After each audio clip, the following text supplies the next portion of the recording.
So the initial release of HardOps 988_1 was a small one. Really, this one was also a response to the big surprise that came with 4.0, and that was 4.1. And the surprise with 4.1 was the addition of the Auto Smooth modifier. The thing about Auto Smooth is it's added to everything. So this is a really old blend file, and we see that when I click the mesh, we see that an Auto Smooth modifier is present, even though it's a subdivision mesh. Not that, subdivision meshes don't need Auto Smooth, but I don't feel that sometimes they need them. If the geometry is perfect, then I don't need this.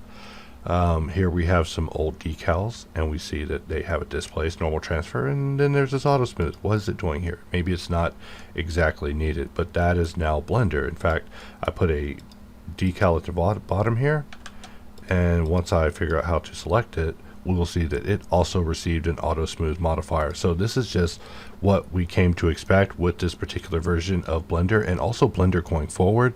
So this caused a bunch of sporadic updates that resulted in us basically stabilizing to get used to this new Auto Smooth world that we are now entering.